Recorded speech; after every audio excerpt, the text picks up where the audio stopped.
the first of the cars.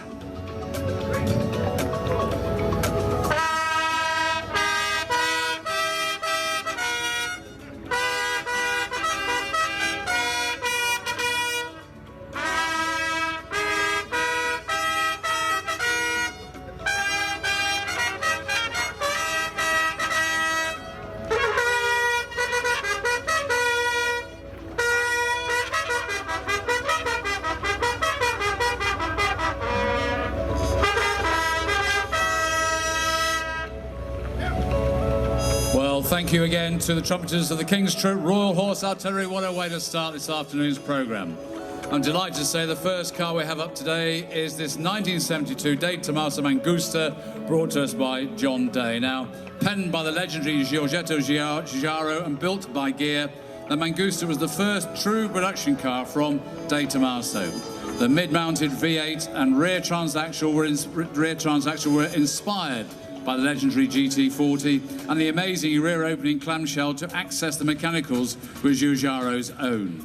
And Richard, the Mangusta was also named as the mongoose, as it's one of the very few known predators of the cobra. And Alejandro Di Tommaso wanted to destroy Carroll Shelby's creation as the two had fallen out in the mid-1960s. And this particular car was purchased by the current owner in January 2020, and it's one of the last 55 Mangustas built. Amusing stories surround these last 55 cars, as they were not built in Modena, but rather in Landau, near Stuttgart, and the fuse boxes are printed in German, and the handbrakes they have handbrakes from the Mercedes 230 SL, and that's just a couple of the telltale features. So it's a wonderful car, very innovative, and it's a great example of V8 muscle in Italian design. Thank you so much for bringing the car today. Thank you, John Day. Thank you.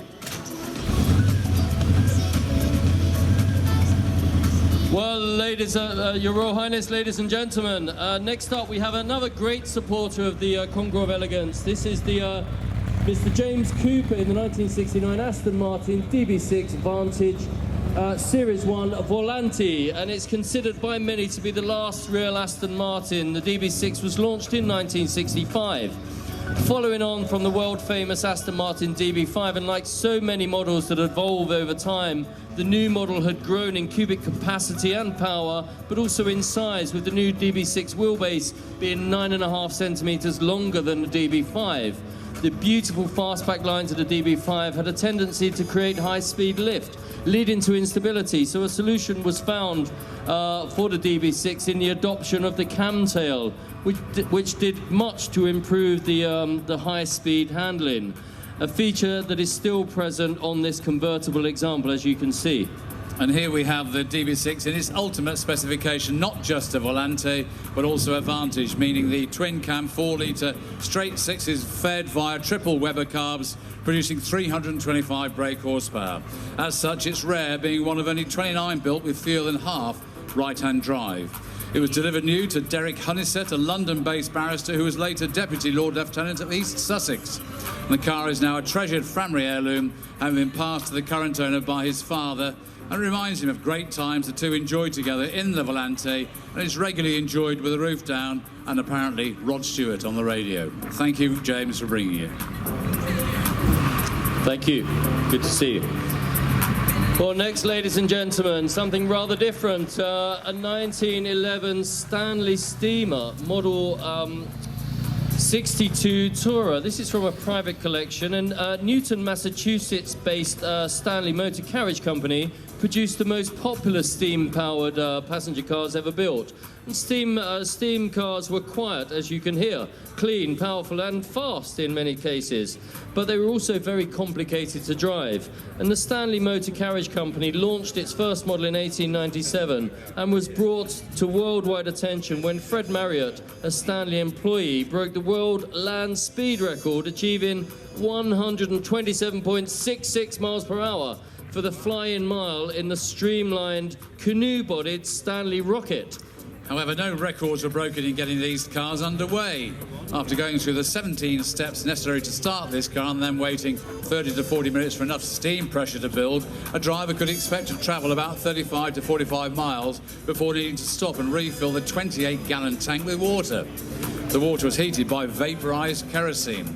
A fascinating example of early personal transport innovation and trial and error. And this example is a 10 horsepower Model 62 Tourer chassis 6034, was purchased from the USA in 2014 and now resides in Switzerland. Who wouldn't? Thank you very much for bringing it. Oh, that was easy. Lovely. Quieter than a quiet thing. So next, Peter, is this 1935 Jensen S1 Sports Tourer, brought to us by Jörg Husken. Now, Jensen Motors car number 1. This motor car represents the point at which the Jensen mark originated. It's generally accepted that Jensen brothers named their prototype the White Lady, and that name has certainly stuck over the decades.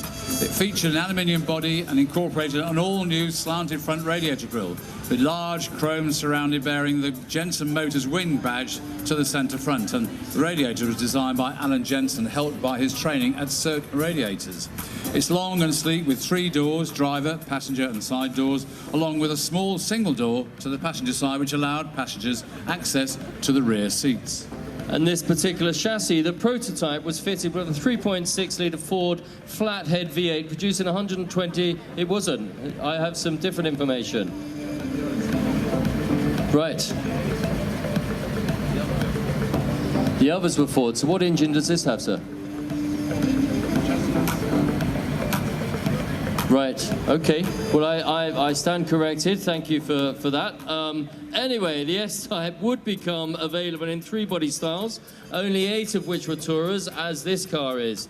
Registered EA7000, the car is well-travelled, having found its way to Canada in the 1950s before being laid up in 1968 and placed in storage until 2018. Today is the very first time in many years that we are honoured to have the car here to be seen in public following its 3-year restoration. And it really is a very, very beautiful car. Thank you so much.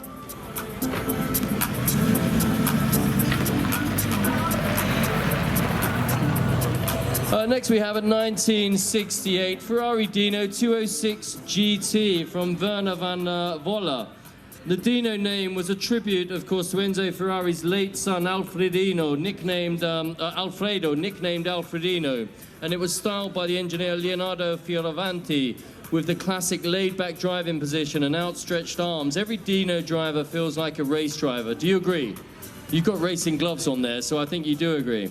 The mid-engine Dinos are quick, nimble and great fun to drive, and the styling cues came from the mythical P3 and P4 racers. It's one of the prettiest Ferraris ever. This is the first iteration of the gorgeous Dino, powered by a wonderful 2-litre V6 producing 178 horsepower, developed by Aurelio Lampredi from the Dino 206 SPS racing engine. Now, these early versions are highly coveted and have a number of unique features not found on the later 246 GTs, such as aluminium coachwork and an external fuel filler cap. And this particular car is the 27th built and one of only 2 originally imported to the UK. Delivered new to a Mr. Edward Gates, who owned the car for only a matter of months before selling it to Eric Clapton. The current owner affectionately calls the car Layla for understandable reasons. Thank you for bringing it. Thank you. It's gorgeous. So next we have a 1931 Rolls-Royce Swept-Tail Sports Saloon by Barker, bought by Paul Polkiol. Now, chassis GFT2 took centre stage on Barker's stand at the October 1931 Salon d'Automobile show in Paris. The coachwork is believed to be unique, and it was sold to Captain J.F. Cruz, MC, who was a devoted client of Rolls-Royce. He owned 19 in total, most of which were bodied by Barker. And an interesting fact, ladies and gentlemen, the second owner was the Marquis de Portago, who bought the car in 1933 and was a personal friend of Captain Cruz, the two having met on the polo pitch at the Hurlingham Club. And in 1928, he had an only son named Alfonso, whose mother used the car until it was disposed of just before World War II. Alfonso de Portago, of course, would go on to become a glamorous playboy racing driver, winning the Tour de France in 1956, and sadly killed on the 1957 Mille Miglia, an accident which in fact stopped the race.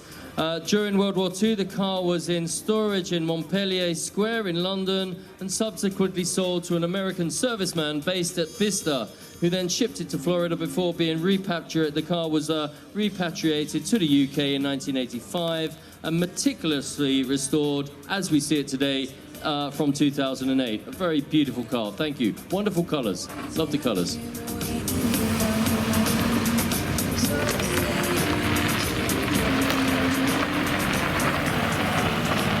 And next we have this 1951 Porsche 356 split window coupe, brought to us by Shazad Malik. The forerunner to the legendary 911 Porsche's 356 is one of the most iconic and loved sports cars of the 50s and 60s. The 356 originated as a coupe only from 1948 through to 1955, and as Porsche's first production car, it would set the tone for the company for many years to come, with its low, swoopy, curvy body, rear-mounted air-cooled engine and nimble handling. Over time, a variety of other styles appeared, including a speedster, a roadster and a convertible, but the fundamental design of the 356 remained the same throughout the end of its lifespan in 1965. And this chassis was completed on July the 3rd, 1951, and is among the first 1,000 cars built.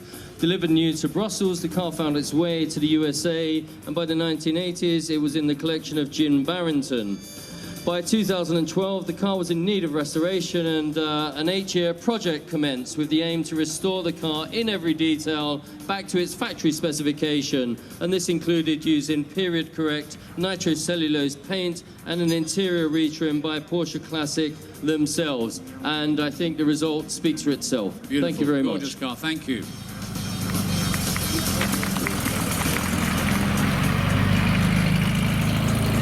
So, next up, ladies and gentlemen, is a 1937 Alvis Speed 25 special two-seater sports by Offord & Sons, presented by Mr. James B. Sprague.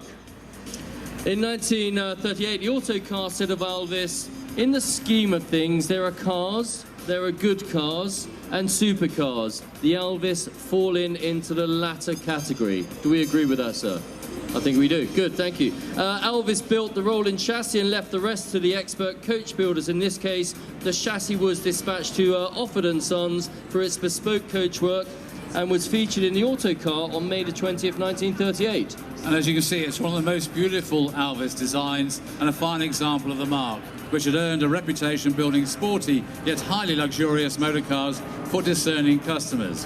Chassis 14557, this particular car is from the first year of production and fitted with a 4.3-litre straight six, producing 137 horsepower.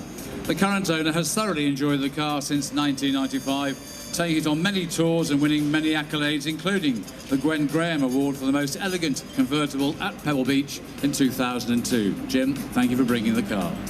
Thank you so much. Look at those wonderful vents in the side there. Rather than lose that lovely look at the spats shape on the rear wheels as well. It's a really elegant looking car. Congratulations. Elegant driver and passenger as well, if I may say. Thank you. So you agree? Yeah. Thank you very much, Jim. So that's the cars presented in the first category. There are a couple that haven't made it up here on stage that we did see this morning. So we're going to move on to the next cars as soon as they're ready.